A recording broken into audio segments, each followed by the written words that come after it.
Morning,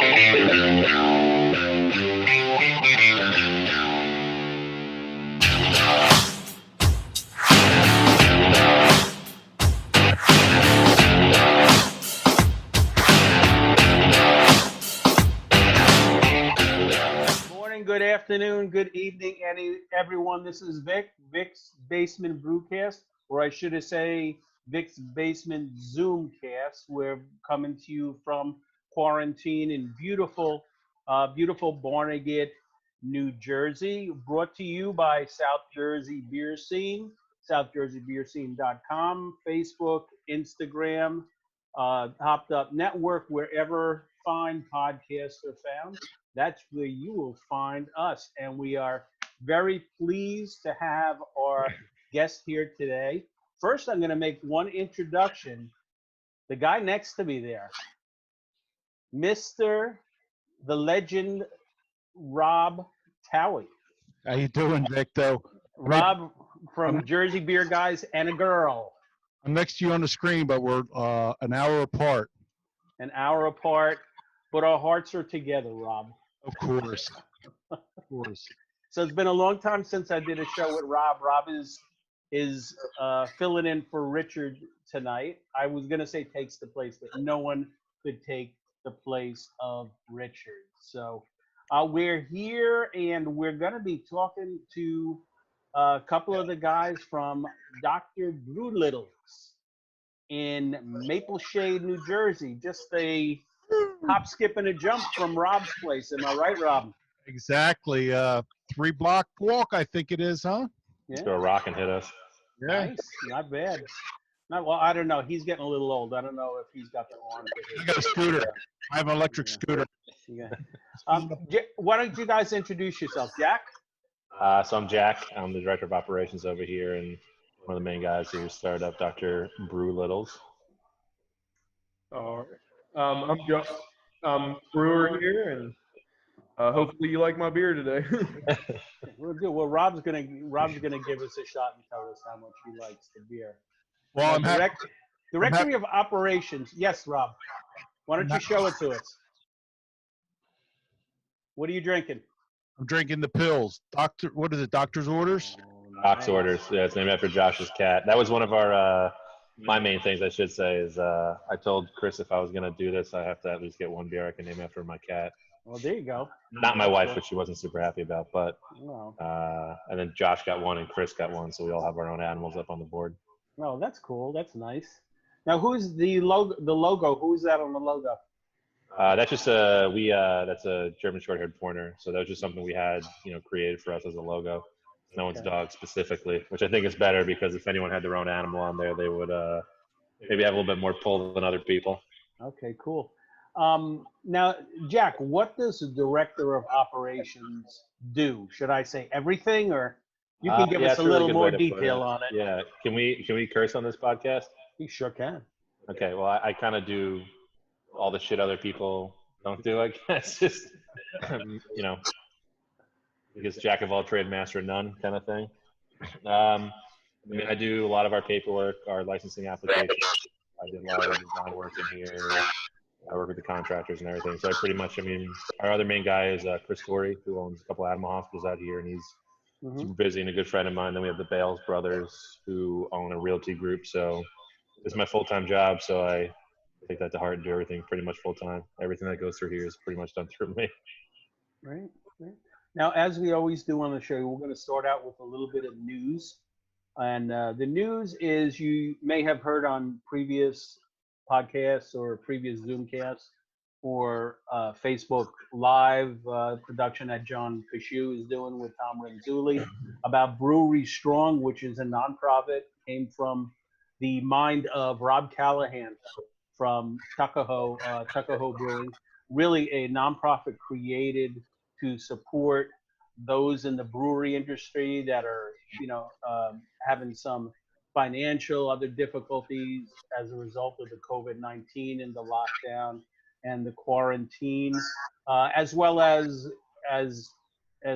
partner industries that are attached to the breweries, et cetera. So I do encourage you to check out their Facebook page, check out all of the information. I think within 24 hours, it had about 1,000 followers.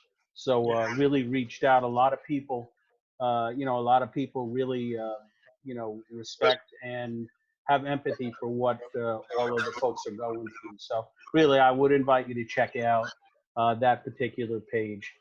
Next bit of news we will have, really not beer related, but it's going to be beer related later, as Josh, Jack, and Rob will find out. Tonight is the NFL draft, the first virtual draft that's going to be going on. Very unique situation. So, and we're filming this on Thursday, the 23rd of April.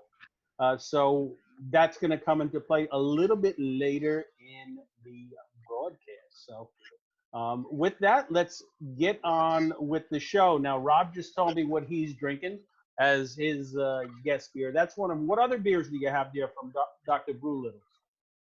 Well, I have sitting in the fridge, I have their stout. Mm-hmm. I have the West Coast IPA, and I have a hazy, I guess, New England IPA. Yeah, I was looking at tap list. It looks like a really nice tap list here. My guest beer today, I'm actually drinking Ship Bottom Sticky Fingers saltwater taffy.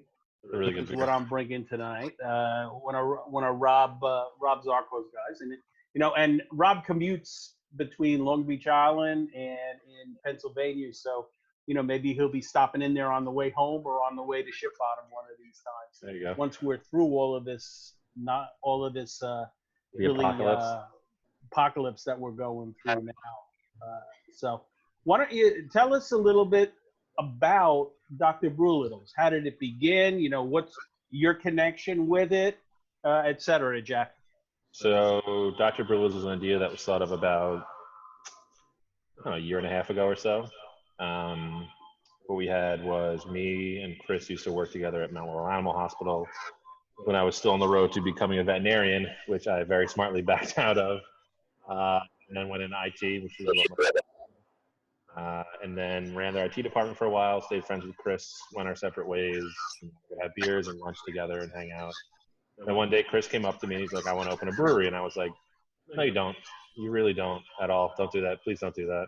He's like, no, I'm going to open it and you're going to run it. And I went, no, I'm not. I'm really comfortable. I have a good job. I'm like really stable. Like, I don't want to do that. Please don't make me do that. And the next thing I knew, like a week or two later, the LLC was formed, attorneys were on staff. And I was like, okay, well, I guess we're opening a brewery, and started looking at buildings, and we didn't have a name for it, for a while until we, finally formed the LLC. But unfortunately, my wife thought of the name, which I never lived down. We thought, because it was animal themed and Chris the Animal Hospital, we could, name something animal related. My mother had the idea of calling it Dr. Doolittle's, which I said was copyrighted, and it turns out it wasn't, which I should have jumped on that and taken the copyright of Dr. Doolittle. But my wife said, why don't you call it Dr. Brewlittle? And I went, shit. I knew the guys were going to like it right when she said it. I was like, God. I told the guys, they loved it, made the LLC, and then started looking at buildings, where friends and partners, Jeff and Matt Bales, came in. They're realtors for the Bales Group subsidiary, Keller Williams. They were really good at helping us find buildings. We actually, if you're familiar with Maple Shade at all, the Charlie Brown's 2 doors down from us was the building we were originally going to buy, but it was just, it was a total tear down. We kind of backburnered it for a bit. We all got really busy at work. And then one day I was talking to my wife and I said, hey, listen, I'm split my brain between, do I want to run a brewery? Do I want to keep, running an IT department? And I was kind of like, doing 50-50 work. I wasn't losing my either. So the day that I told her I'm going to call the guys and say, we're either doing this or, I have to concentrate on my career, Jeff calls me. He's like, hey, how's it going? What's up? And I was like, oh, it's fun. I'm just going to call you guys today. And he's like, yeah. So I bought a building. And we were like, I bought a building. Like, yeah, I bought a building. And we were like, oh, okay. And they just had a building out of nowhere. Are we getting raided somewhere? Oh, is it? I think it's your sound down a little bit. Is that better? Yes, that's better. I thought there was a raid out. I thought they might have had you surrounded outside. No, they're swatting us. No, me and Josh are both at the brewery. We're 6 feet apart though. Don't worry. Okay, that's good. That's good. But yeah, so we got the building and we started rolling, and switched contractors, and had a bunch of road bumps. But in a weird way, I never thought like a brew would be something I wanted to do or run, or I worked in the craft beer department for a few years back when I lived in New York. But now I can't imagine myself doing anything else. I can't picture myself doing anything but this. So it was a weird long road of, a year and a half, 2 years, but it's been super worth it. Now, decided to open a brewery. I did a little research. I was looking up, and I know that Dr. Towey was up in Cooperstown delivering a cow or something like that, and happened to visit Omegang. I read that story. He's a veterinarian, and he does Mount Laurel has a whole farm around it, so he does farm medicine and emergency medicine. I think right now he's the second biggest hospital in New Jersey at Mount Laurel. Wow. He's all over the place. Wow. And so now, and he was up in Omegang. So do you have a lot of love for Belgians there? Because that's really what Omegang is. Josh, I think, has more love for Belgians than I do. Yeah. At St. Ben's, we somewhat specialize in that. So I've brewed quite a few Belgians in my day and enjoy them. Well, tell us about your background, Josh. It was a good time. I can go get another beer now. There you go. That's always important. Yeah. Yeah. My brewing background just started as a home brewer. Decided to make a career out of it. Started out at Duck Rabbit in North Carolina. Then went to St. Ben's and unfortunately closed. And then in the interim between St. Ben's and here, I was a mainstay in Philly. Yeah, just my passion is longer than traditional styles, but kind of make a little bit of everything. Was your at St. Ben's? Was that your hefty racing that you used to make? What's that? Was that your heft that you used to make? Was that you? Yes. Because I love that beer. I went to St. Ben's a few times, and beer was really good over there. Thanks. Good. Nick, what were you going to say? No, that's actually just what I was going to mention about that and about your background. Now you were in North Carolina. I sense I can hear a little North Carolina out of you as you're talking. That's actually I'm from West Virginia. That's West Virginia? Yeah. Okay. So your really focus is on your lagers there, et cetera. Tell us a little bit about the brew house and the setup and everything. Our brew house is a 5-barrel Portland Kettleworks brew house. We have the 4 fermenters and 1 bright tank, all 5-barrel, so single batch. Real small. Goal is to try to get, with the small setup, we'll try to get a lot of variety. We have 16 taps, and if we're ever able to open up after the apocalypse, have a lot of beers on. I think if I do this correctly, I think I can actually take the Zoom invite from my phone and show you guys the brew house on my phone. Oh, that would be great. We'd love to see it. Most breweries at this point are just trying to stay open. Yeah. I mean, thank God they put in a lot of those like special rulings of delivery, and it's still deemed as an essential business, because as of right now, it is essential that I keep drinking to maintain my sanity, to be perfectly honest. Yeah. A lot of us. Wow. Yeah. Now, with the lockdown and the restrictions that there are now, did you have to change your schedule of what you were brewing, Josh? Oh. Yeah, I mean, we're not. What you're drinking now was made at my house. We're not allowed to brew yet. Okay, you don't have your. Yeah, the lockdowns kind of slowed us down from getting our licensing and stuff through to the state. Okay. Yeah, and I know we were the other night, which you'll hear it on a future one. Those that are out there, we were speaking to Amanda and Sean from the Seed, a Living Beer Project, and said it kindly, if it was going to hit them, it kind of hit at the right time for them. What they're waiting on, though, is they're waiting on some of the inspections is what they're waiting on, because may not be like on the top of the list, and with the COVID affecting staffing, et cetera, and so forth, there's there's a delay in some of that side. So that actually was, I'd hate to say something fortunate, but that it's something fortunate, but something that really you can actually work with. And we have iPhone is joining us.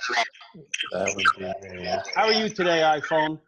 All right, I want to head out to the brew house with Jack too. Okay. We're going to take a tour of Dr. Brew. I think this will be the first virtual brew house tour that we've been on the show, Rob. Oh, there you go. He's up. Look at that. IT guy got it. I Oh, can see you. wait. Now we froze. His video froze. Maybe he's just stopping for a minute.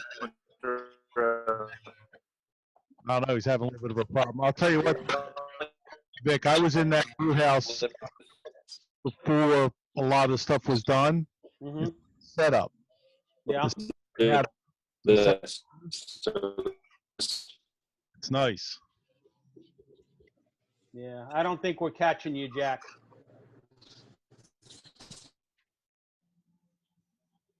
There we go. I see that. Yeah, we're not catching you guys. Your screen's freezing up. Yeah. Yep, he's off. He's off. Yeah, we lost it. We'll get them back in. Now, what are we actually looking at right here now with the cinder block? One fun little thing I forgot is that we have terrible service out there. So let me get the meat again. Yeah. What are we looking at right behind you right now, Jack? The cinder block walls. Oh, that I could show you. Hold on one second. That's our actual walls. Okay. So I'm in the brewery now, obviously. 7. Well, they have a tasting room that's separate than the brew house, or two different buildings. Oh, the brew house is a different building. Yeah, so we set a precedent for the state. That was a really fun process to go through. Oh my gosh, I could imagine. It was kind of rough. We would probably be open now if we didn't. Yeah. Yeah, it's only separated by 5 feet, but it's wild. in the state of New Jersey. So did I admit that? Yeah, it's me. Okay. Here we go. Yeah, that is different, having a different building for sure in New Jersey. What were the difficulties getting that through? Well, our main thing was so this is our tap room. Okay, I can see that. I can at least show you the inside for now. That's spacious there. Yeah, it's 1,500 square feet, bottom and top. Yeah, now what was that there? This was a barber shop before. It was a barber shop, okay. Yeah, so those windows open all the way up. That's a full bar up there. Okay, that's looking right out onto Main Street there. Yep. Okay. So non-operational, but behind the bar. Okay. You're looking at 16 total taps, 8 on one side, 8 on the other, and we use an Oktoberfest. Oh, nice. That's subway tile back there. Yeah, we like this a lot. Very nice. Very nice.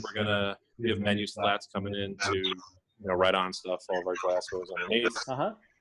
And then merch up front. Okay. So I'll give you a little. So our 2 bathrooms. We got our fridge was right behind the bar. Okay. That helps us not having to worry about any line issues. We'll walk you upstairs. So we have an upstairs as well.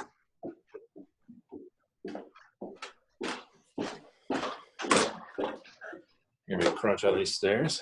All right. That turned out nice. So this is the upstairs. Oh, so you got a seating area upstairs too? Yep. And a balcony Projector going screen. outside? Yep. So these are the balcony. Getting the full video tour. That's great. Full balcony. You're setting a precedent here now, Jack. Yeah. We're gonna redo the balcony once it gets a little bit nicer and we get open and start making money. It's kind of important. Okay. Very nice. Yeah. So full kegerator behind the bar, a couple couches, 2 more bathrooms upstairs. Okay. Wow. Kegerator behind the bar, upstairs bar. And I will walk you guys. See how far out I can actually get before I lose serve. Okay. So back door leads right out to, so this little thing right here is the canopy that held up our state application, because as you can see, we are separated by about 6 feet of space. Oh my gosh. Yep. So that was our big holdup. We need to make everything included to where it's one, shut off area. Okay. Glycol system.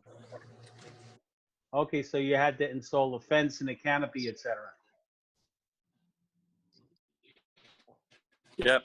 So this is the brew house. Okay. Yeah. What is it? Is that a grain auger there?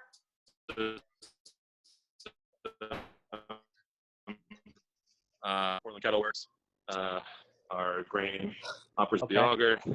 Yep. Yeah. So this runs. And these are our 4 fermenters. Uh-huh. Just all we can do right now is clean stuff pretty much. Right tank, we just got to order a crowd or cans in. And then we have a second fridge out here for storage. Okay. And they got We're storing empty kegs up top, and we're cooling some so they're all in. This is all of our grain for the first, when we're allowed to brew, our first brew. Uh-huh. And this is like the actual system itself. Okay.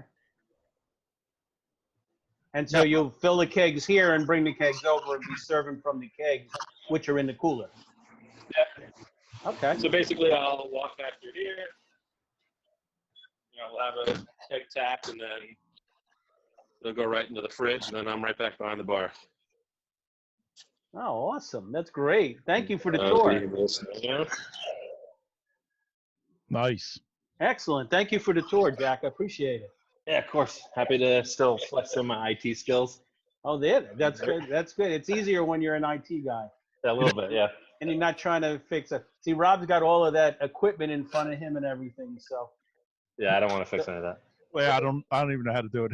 Hey, Vic, did you happen to see my stool? Oh yeah, it's right on the other side of the bar. You must have missed it. Oh, you have your own stool.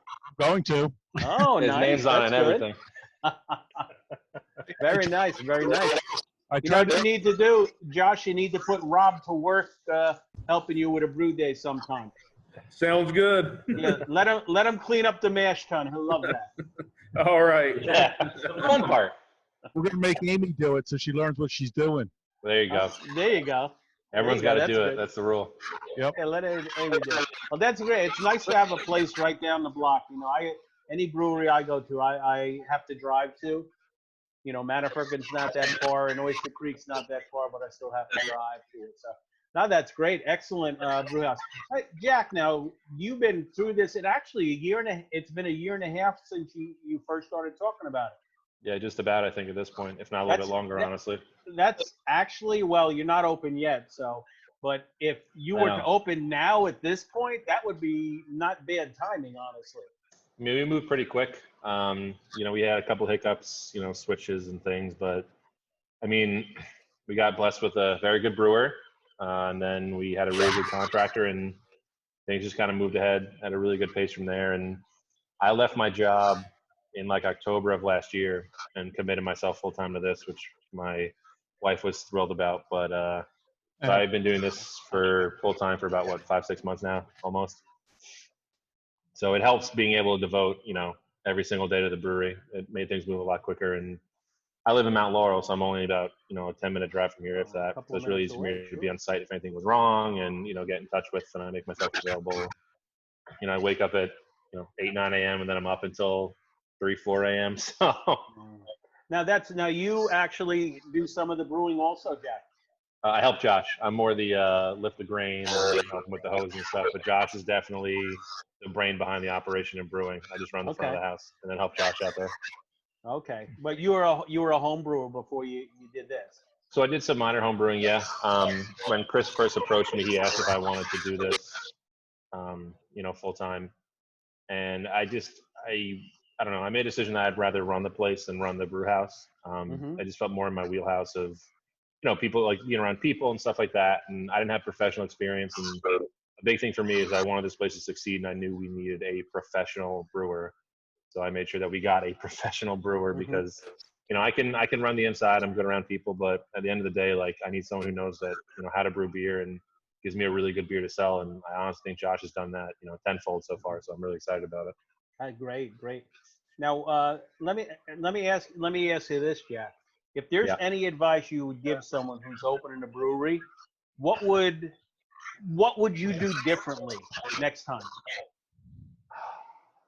Differently is tough. In a weird way, I know it's kind of cliche, but I don't think I'd change anything yet. I mean, the hiccups that we came across, you know, brought out good things. So, you know, the things that we ran into that were road bumps or, you know, that made things harder for us had an extremely positive outcome for the brewery. Differently, maybe some design stuff, but maybe a bigger system. But honestly, other than that, like I really wouldn't change anything. If I could give some advice to people who want to start a brewery, is the same advice I got when I was going to be a veterinarian: is you need to be 10,000% committed to this. It's not easy. There's a lot of work. There's a lot of money. There's a lot of time. I mean, you need to be really prepared to make this, you know, like your full-time gig, your life. I mean, there's no getting around it. You can't like, you know, half-ass run a brewery. You either got to be all in or it's not going to happen. Hmm. Now, I know you were looking at a couple of different places before you wound up in Maple Shade. Why did you decide to pick that particular place? Pricing, you know, Not setup? really, honestly. So we, our first place we actually looked at was, I don't know if you're familiar with Scooter's skate rink that's around here. So we originally looked at that, but it was owned by the elderly home that was next door. And then we looked at Charlie Brown's and it was total tear down. And it was kind of disheartening, you know, because when we found Charlie Brown's, we're like, okay, we love the town. I think Maple Shade is a phenomenal town. It is definitely on its way up. It is making some big changes, which I'm thoroughly excited for. And I think the brewery is going to be really good for it.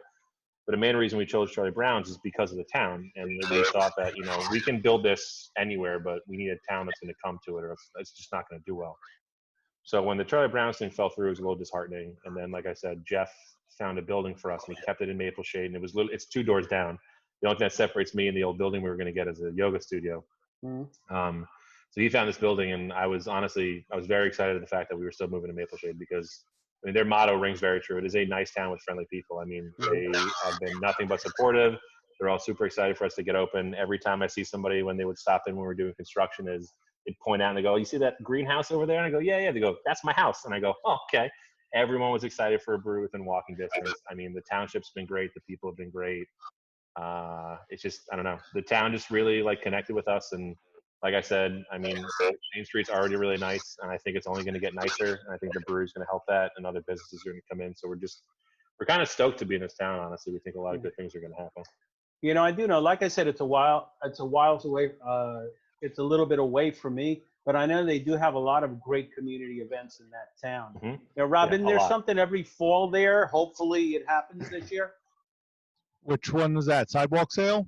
Yeah, there's a whole bunch of. Wasn't there some kind of I don't know, some kind of festival or something there with the fire trucks, etc. in the town? So you guys still have the food festival and stuff. Yeah. Yeah, they have food truck festival, and they also have they have the sidewalk sale in fall right after what is it, Labor Day weekend. They close off the street, and it's a great event. Good thing my windows open up out front. They open all the way up. Yeah, that's right. They're going to be open, and people will be in that door because the whole main street's closed off, and people just walk up and down. Mm-hmm. You know, we're gonna get ready to take a break, but a couple of questions for Josh actually on this. Josh, the recipes and the beers that are brewed there, are the recipes all yours? Is it a joint venture? Is it something you've done in the past with your other locations? Yeah, I mean, it's, you know, my experience. Obviously, I go to Jack for input. But yeah, they're not recipes that I've used anywhere else. You know, obviously lots of beers are similar, but they're just, they're Dr. Brewlittle's beer. Okay. Now you don't have the approval to brew right there on site yet, am I correct? You don't Correct. have the license for that. So Yeah. Are you brewing the recipes there? You're brewing them at home? Yeah. Yeah. What kind of system does that look like? Just, you know, your little 5-gallon cooler with the false bottom mash tun and run it off into the kettle, and, you know, just your basic homebrew system. That was our timer that we're almost out of time for this session. A little jaunty music. Why don't we take a break? We have a commercial break coming up from our sponsors. So we'll take a break and then we'll come back and we'll dig a little bit more into Dr. Brewlittle's. So stay with us and we'll be right back.